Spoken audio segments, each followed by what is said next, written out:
So what I'm going to say about that is most of the time, as you saw in that picture we saw before about I don't need feminism, an anti-feminist is usually truly not anti-feminist at all. Not unless they really believe in women's oppression. Now, if they really believe in women's oppression, I left them a facepalm just for that. They deserve more than that, but I will remain civil. So going on, both relational and individualists wanted the rights of gender, equity, and action through politics and protest. They want the same things. They want to be treated as equal humans. The difference was one side wanted freedom from externally imposed restrictions, so that would be the individualist feminists, and then the other side wanted the freedom to become, and that would be the relational, to become more woman, for instance. And then there's this issue about diversity too. So any questions I can answer for anyone right now?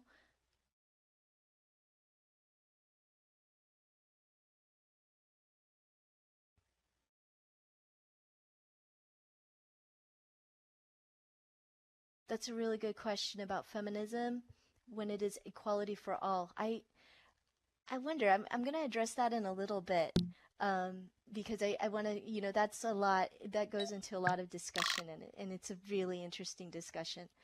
Please don't let me forget that. I think a lot goes into a word defined by authority or dictionaries or by use. That's really true. So let me go on. Oh, yeah, I can read the questions out loud, Catalina. Sure. Okay, so one says here, Dar says, I think it goes a lot if a word is defined by authority of dictionaries or by use. So if by use, in my experience, feminists don't believe in gender equity. And this is true. There's a huge debate on what is authority, especially in this day and age. And then Jordan says, why is it called feminism when it is equality for everyone? Shouldn't it be called something more neutral? And I would say, I can explain that in a little bit. Part of the reason why we call it feminism is because it addresses a certain type of oppression. Not saying that we shouldn't call it other things, but saying that when it's named for who and what it oppresses, it can be addressed in such a way. It tends to be when things are generalized, then some of this kind of gets, I don't know, for lack of a better word, whitewashed. And then, let me see, I'm getting lost in IMs here with the discussion. Are there specific questions to the lecture I can answer right now? And we can kind of talk about the discussions a little bit later so I can get through these slides, or can I go on?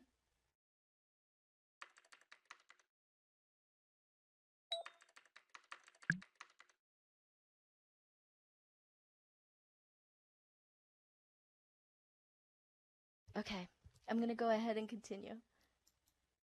I do like these discussions in local chat, though. I want to really go into it, but I want to go through this information first. So, sisterhood of white women. Prior to the 1980s, feminist scholars were mostly white women who focused on their own oppression, ignoring differences in class, race, age, or sexual preference of other women. I think some of this historically addresses some of the questions that you're also asking and thinking about too in local chat. So why this happened actually is a topic for another controversial lecture, because that is a topic on its own. But the issue behind that is that as individualist feminists, they claimed that renouncing men, family, and typical women's roles were common causes for all women. And this is why they stood, for the most part, alone. Most of society doesn't agree with that. After the 1990s, feminists of color and ethnicity began to critique this solidarity. Their argument is that not every woman faces the same oppression, and for many, simply defining it in those ways is not simple. they can't talk for all women. They have no right to talk for all women. Women have to talk for themselves. And so we revisit this equity versus equality. The sisterhood tried to be equal, but feminists of color said, no, that's not equitable because you can't talk for me. Now, post-structuralists and postmodernist feminists not only look at external forms of oppression, but also internalized forms, all of these leading to social inequities, addressing their own lived social inequities.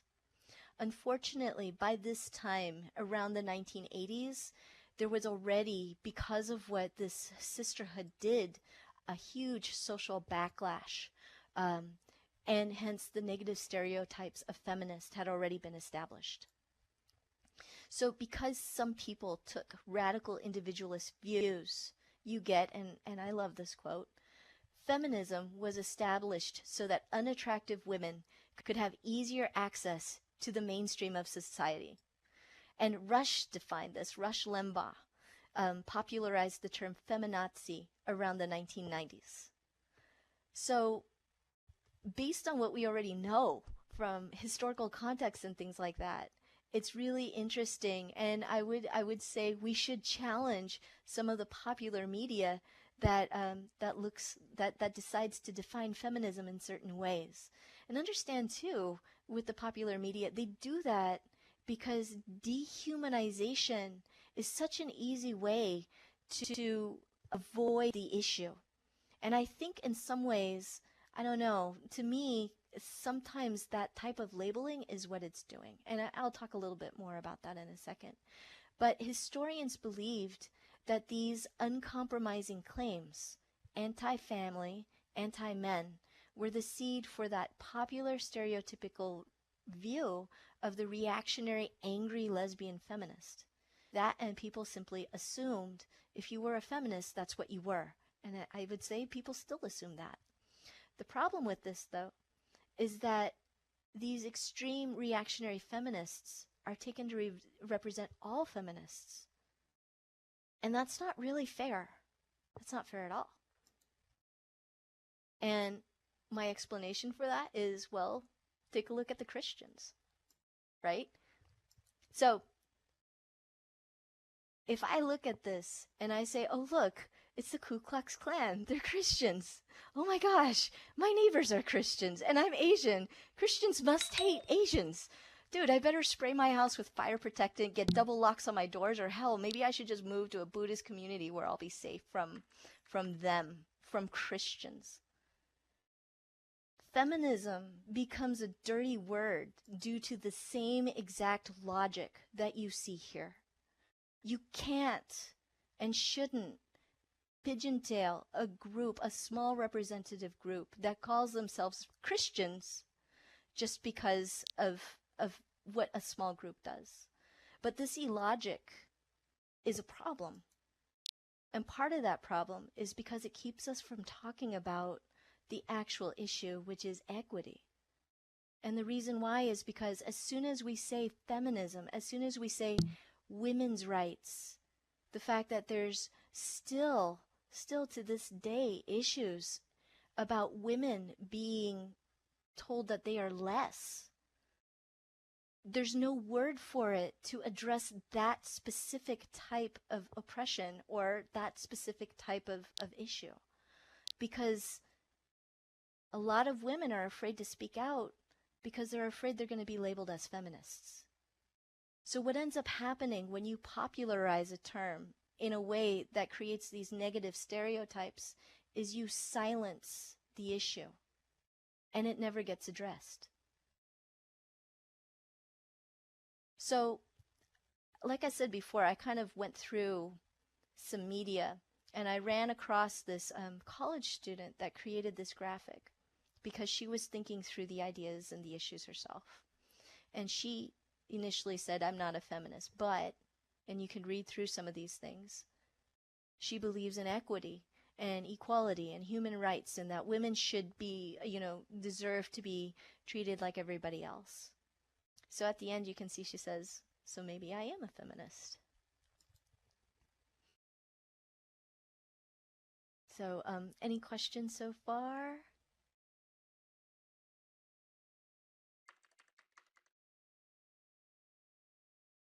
Reading those, yeah. I have a long reference list there. Okay, I'm going to go on. So feminism today is really messy. It blurs the lines between labels and questions of what is authority and truth. Exactly what Dar was saying is what is authority now? Who do we take it from and who do we believe? Unlike the predecessors from the 1980s and the 1990s, modern feminists look at the overlap between race, class, gender, and sexual preference. They critique social constraints through everyday lived experience. So from the late 1990s until now, feminism continues to change, and it takes on the flavor of deconstruction and decentering. And what we mean by decentering is that people look beyond just their own situations. And thanks to the internet, that's happened a lot. And they start to listen and understand and hear what other people's experiences are. And at the same time, when they do that, they start to respect and celebrate difference. So I love this term because it was coined in one of my sources, DIY feminism, do-it-yourself feminism. And it's working. We are making progress. So I did a collection of, there's this movement of shirts that you can buy on the internet, and they're called this is what a feminist looks like. And so if you take a look, you can see that feminists are no longer just one sort. It's not the woman with the shotgun anymore, but it's all kinds of people. Yes, you can be a feminist and you can be male. And I thought that was really neat. But some things that I wanted to just capitalize on. Thanks to the internet, people from all genders, races, and classes are given voice when they were originally silenced. People are more aware now of social justice issues than ever before. I found it was really interesting. I don't know if any of you have heard of the hashtag #BringBackOurGirls, but it was a really big Twitter movement regarding the kidnapping of the girls in Somalia, a huge global movement, but really, really brings to the forefront, even Michelle Obama did it. It brings to the forefront this issue about gender inequity and feminism and all of these things. And then I have a statistic, and this is for Star, because I do have the asterisk with the quote there for you. But in 2011, 57.3% of all bachelor's degrees were awarded to women. So a larger percentage of bachelor's degrees are now awarded to women than men. However, only 1.5% of those were in engineering. So again, it's just an interesting thing to look at. Feminism is becoming far more complex than it ever was, and I think that's a good thing. But again, and we can talk about Gamergate on the porch. Things like Gamergate still tell us that we have a lot more work to do.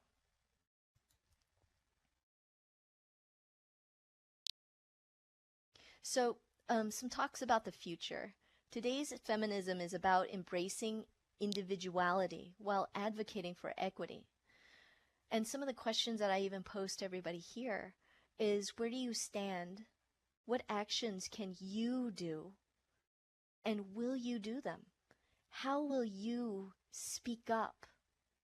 Because one thing to think about is when you don't speak up in the face of inequity, you're basically taking the side of the person, of the oppressor. You're not saying anything about it, so they're going to keep doing it. So how do you speak up in these situations? How do we talk about these controversial issues?